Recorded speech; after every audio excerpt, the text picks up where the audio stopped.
Hello and welcome to another Overlord lore video, and today we are going to take a closer look at the Elf King in Overlord, who he even is, why he's even worse than the Elf King from Sword Art Online, and about his general strength and his outlook onto the world. But before we're going to take a closer look at literally one of the most arrogant and out-of-touch beings in the entire universe of Overlord, and yes, I'm including Philip, let me thank my Patreons for supporting this channel, as well as all users of the YouTube thanks function for making one-time donations. Now, with all of that said, let's just say that the Elf King has a reason for being such an entitled and out-of-touch, spoiled entity. For the Elf King was raised by one of the 8 great kings, and was therefore something the theocracy would consider an awakened godkin. The Elf King thus hailed from a player who arguably had a way greater impact on the New World than even Einzulgon had in his years in the New World.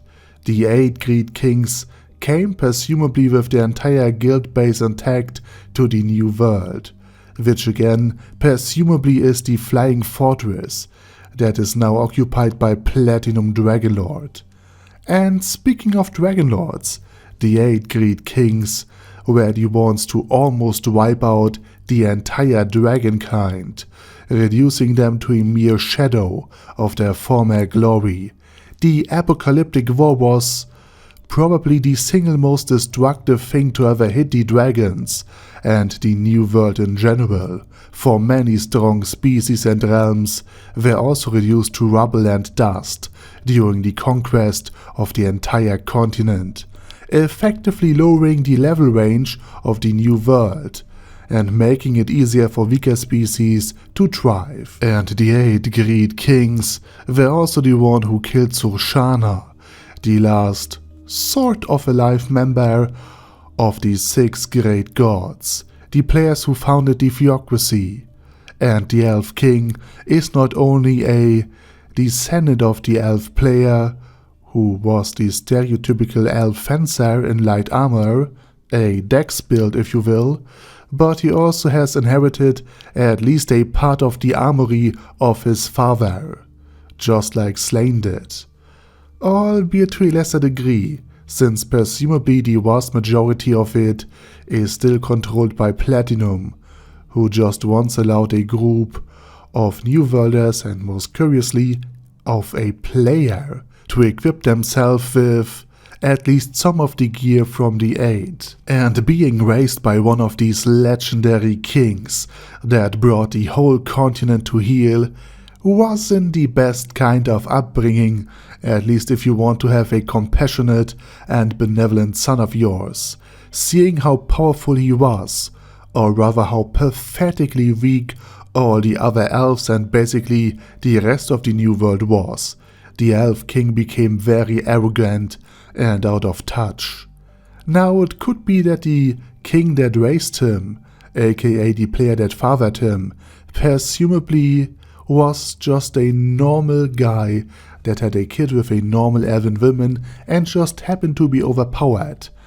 And despite all of this, he still tried to teach him to be a decent elvish being. For the Elf King still thinks that a king should be merciful and kind and guide his people. But over the centuries, if these lessons of compassion and benevolence were ever learned, they were not merely forgotten, but twisted. Armed with unfathomable strength and even greater arrogance, the Elf King was for centuries unmatched in battle, be it by old dragons or powerful giants, or really anything that lives in the great forest of Ivashar. They were all beneath him. For aside from his own strength, that was powerful enough to simply defy the spells and arcane might of Einzulgon himself, even in a badly weakened state, the Elf King had access to the summoning known to him as Behemoth, an earth elemental, comparable to the fire elemental Ainz had summoned at the start of Season 1. Armed with such power and great equipment, battles were no threat, but mere inconveniences to him. After one of his children had been killed by the Holocaust scripture, the Elf King showed up, not to avenge his child or mourn his death, for it was merely a mistake and he was there to merely retake the precious item, a bow, firing many magical guided homing arrows from the corpse of the kid. And once he fought the murderer of his own flesh and blood, the leader of the scripture, the Elf King was dispassionate and impatient, because clearly his child was yet another failure. Clearly it was unable to defend itself against such weak foes, even after being power-leveled with the aid of his day-effected relicts, this legendary bow of his, and now having to again retake the item and kill whoever killed his kid was just so bothersome to him. Even though he rode back on Behemoth, arguably the fastest way to traverse the forest of Ivasha, the Elf King still was feeling like he had wasted his time. After trying to slay another godkin with hundreds, possibly thousands or even 10,000 elven women, he was just so annoyed by all of these failures. He wanted to prove to the world how powerful elves could truly be, but all of his kids were just weak and pathetic. And once he returned to his home, the Elf King was greeted by an elf woman who, despite being glared at by him, the king, somehow managed to withstand him. And she asked about some sort of another elf, a Rugi. But who would that be? After a while, Decam Hugin was sure he figured out that this was his failure of a daughter, so he nonchalantly told the mother of the deceased child that it was dead. Later that evening, Decam was willing to forgive the mother for producing such a weak child, only to learn that she apparently for some reason had flung herself off the castle walls, and after giving the matter some further thought, Decam believed that she must have felt sorry for disappointing him, and therefore she wanted to apologize with her life. After that, he ordered the daughter of his servant to attend him, as a reward of course.